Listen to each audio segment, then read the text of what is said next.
आइए देखते हैं, मजा आएगा। स्वागत। आशुतोष आपसे शुरू कर रहा हूं। आशुतोष, क्या सीक्रेट नजर आ रहा है आपको? हारना था तो सरकार क्यों लाई ये संशोधन विधेयक? नहीं, इसको आप ऐसे मत कहिए कि हारना था।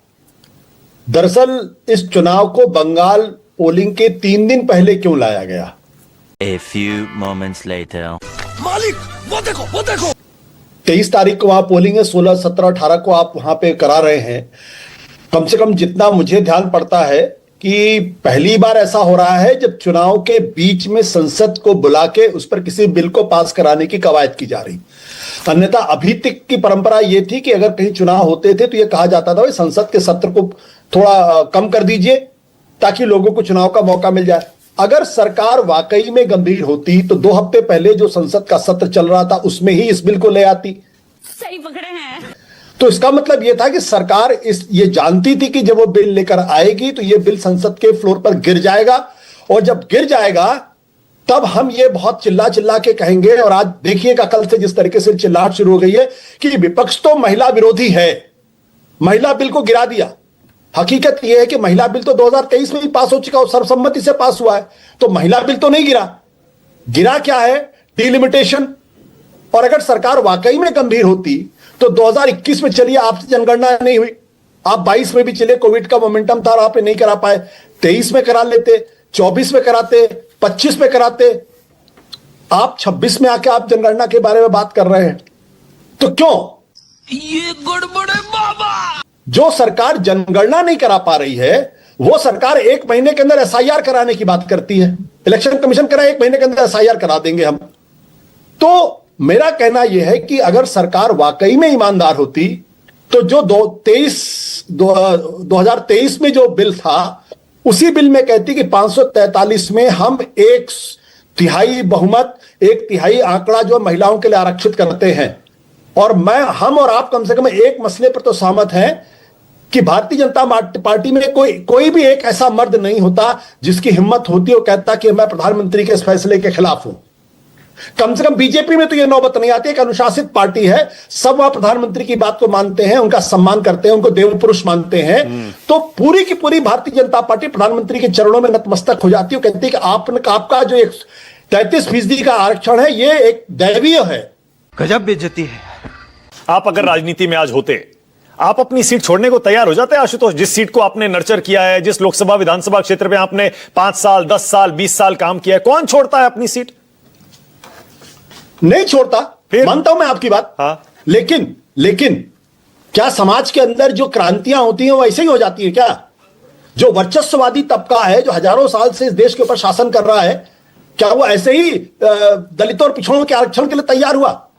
संविधान की एक धारा ने दे दिया और अब ओबीसी को भी आरक्षण मिल गया, तो कोई अपनी कुर्सी नहीं छोड़ता है। लेकिन सवाल इसी बात को लेकर यह है कि अगर राजनीतिक पार्टी वाकई में समाज के अंदर सुधार करना चाहती हैं, महिलाओं को उद्धार करना चाहती हैं, और प्रधानमंत्री जी की मंशा पर मुझे किसी तरीके का कोई शक नहीं है, तो आज भी मई महीने में अगले महीने 15 दिन के बाद एक स्पेशल सेशन बुलाया जाए और प्रधानमंत्री जी कहें कि हम अपने मकसद में हार गए, लेकिन 543 में से आज 33% आरक्षण में देने पर हम लोग सर्वसम्मति करते हैं। शाबाश।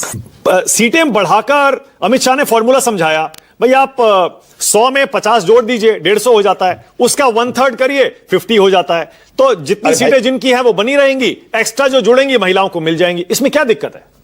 नहीं, क्यों?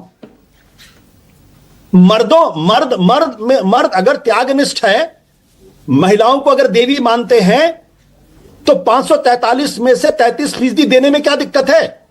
प्रॉब्लम कहां पे है? अरे हजारों साल से तो मर्द शासन कर रहे हैं इस देश के ऊपर, वही तो मर्द शासन कर रहे हैं। आज आपको 33% आरक्षण देने में दिक्कत पैदा हो रही है, क्यों भाई?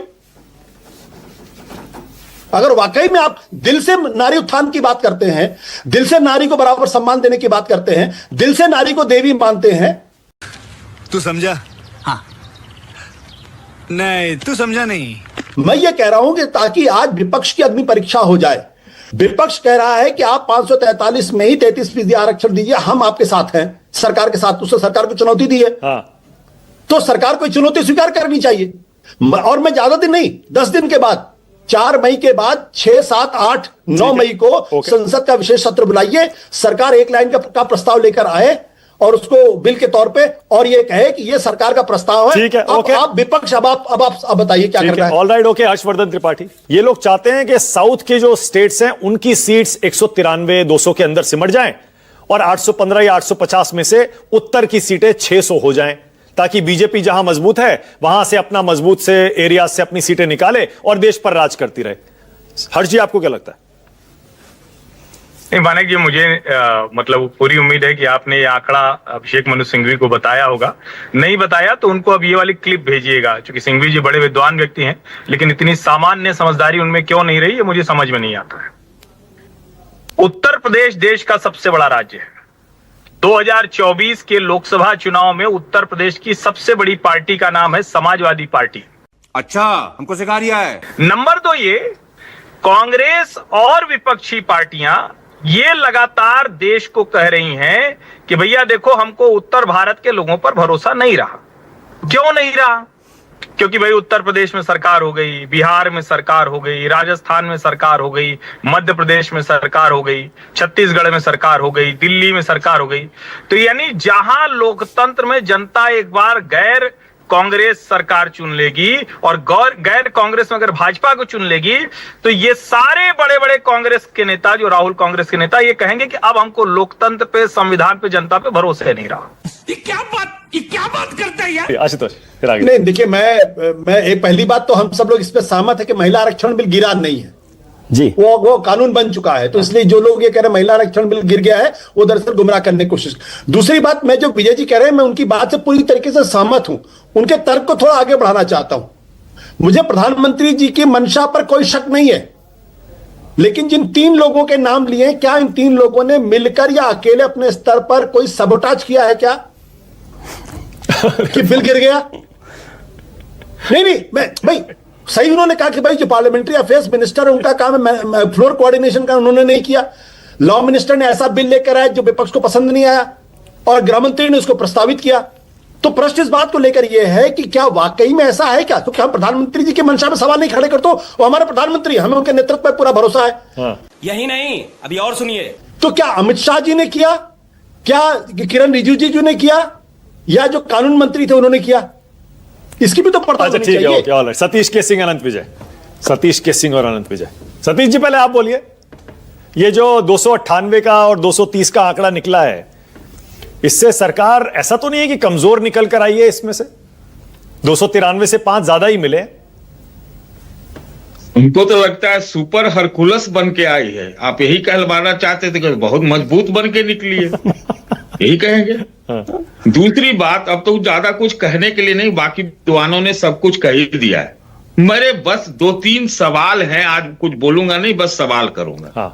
ये दुनिया जो है आगे जाती है ना? कोरोना तो है नहीं कि जनसंख्या घट जाएगी, जनसंख्या बढ़ती रहती है। हर साल एक इजराइल और ऑस्ट्रेलिया जुट जा रहा है भारत में, है? आपके यहाँ 16 साल से जनसंख्या गिनी नहीं गई है। अमित शाह जी को पता है अपने परिवार के बारे को छोड़ करके कि क्या है जनसंख्या, उनके गांव का, उनके वार्ड का कुछ है क्या? मैं एक पता होगा, ये कैसा सवाल है? अमित शाह जी को नहीं पता होगा, चुन के आते हैं। या आपको पता होगा, अमित शाह को पता होगा, हम लोग को तो नहीं पता है कि हमारे कॉलोनी की जनसंख्या क्या है। अरे सारे नेताओं को पता होता है, जमीन पे रहते हैं, चुनाव लड़ते हैं वो। जमीन पे तो रहते हैं, आजकल जमीन पे रहते, आपको तो ही। अच्छा, एक काम करिए, अभी आशुतोष से पूछ लीजिए चांदनी चौक का, अभी आज भी डिटेल बता देंगे। जनगणना की बात कर रहे हैं। तो 2014 का बताएंगे ना, वो भी अब अभी का बता देंगे तो मैं अभी ये डिबेट छोड़ के चल दूंगा। ठीक है, हमारा आप फंस गए मानक जी। ठीक है, ठीक है। मैं ये कह रहा हूं कि आपको डिलिमिटेशन करना है। हाँ। बड़ी मंशा आपकी साफ है, 850 सीट करना है, पूरा देश दुनिया में सबका बराबर रिप्रेजेंटेशन मिले, 25 लाख वाले अब 10 लाख में हो, लेकिन आप करोगे कब? भाई 2011 में इतनी जल्दबाजी रहती, इतनी मंशा साफ रहती तो फटाफट गिन लेते। इसमें क्या है? तो अभी बीच में बिन में बेमौसम बरसात कराने की हल्का बूंदाबांदी की जगह आपने बौछार करा दिया चुनाव के बीच में। क्या हो सकता है इसका मतलब? क्या बात, ये बात है। अभी हम हर्षवर्धन जी पे एक टिप्पणी करना हम भूल गए। हाँ। इन्होंने आज कहा ये वो व्यक्ति हैं, मुझे याद है मेरे साथ डिबेट में ये जाति जनगणना की मांग करने वाले लोगों को ये भी कहते कि ये विध्वंसकारी हैं और ये देश को बांटने वाले लोग हैं। हमको याद पड़ रहा है। हाँ। तो माना किसने जाति की जनगणना? बोलिए ये विध्वंसकारी है। अगर ये बोल दे तो मैं भी मान लूंगा कि अगर जात नहीं गिना जाता है उसके आधार पर करना है तो कल ही कर देना। ओके, हर्षवर्धन जी चुनौती स्वीकार करिए। हर्ष जी चुनौती स्वीकार करिए। संडे कर दीजिए। हर्ष जी बोलिए।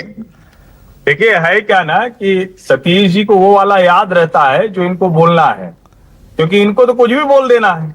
क्या बोला तू? मैंने क्या कहा था फिर से दोहरा दे रहा हूं। मैंने कहा किसी कीमत पर जातियों की बात अब नहीं करनी चाहिए। दुनिया आगे जा रही है, हमें पीछे नहीं जाना चाहिए।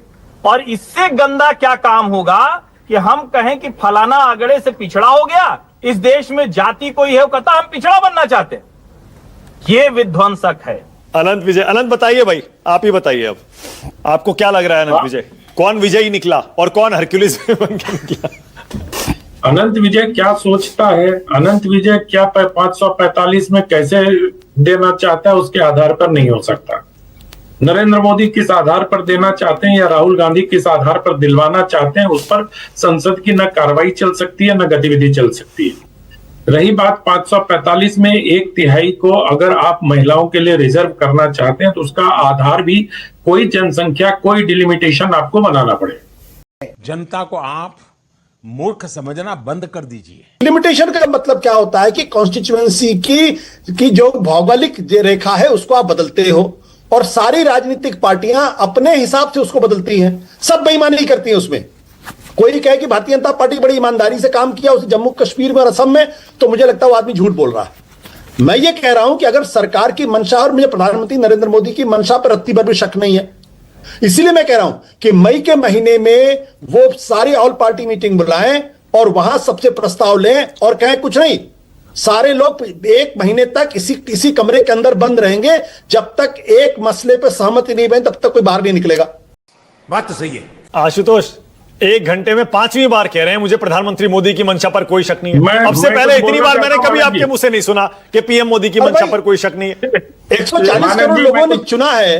हाँ, हमारे प्रधानमंत्री तीसरी बार, तो मुझे उनकी मंशा पे कैसे शक हो सकता है? अब से पहले तो आप अक्सर उनकी मंशा पर सवाल उठाते आए हैं। नहीं, जिनको लोकतंत्र में यकीन नहीं वही प्रधानमंत्री की मंशा पे सवाल खड़े करते हैं। हाँ। मुझे प्रधानमंत्री की लोकतांत्रिक तरीके से चुने हुए हैं। हाँ। और उनकी मंशा पे मुझे कोई सवाल नहीं है। और मैं ये मानता हूं देश का कोई भी प्रधानमंत्री, उसकी इंटीग्रिटी डाउटफुल नहीं होती, चाहे कोई भी हो। हाँ। अरे हम तो फकीर आदमी हैं, झोला लेके चल पड़ेंगे जी। अरे कैसा चमन जैसा बात करता है।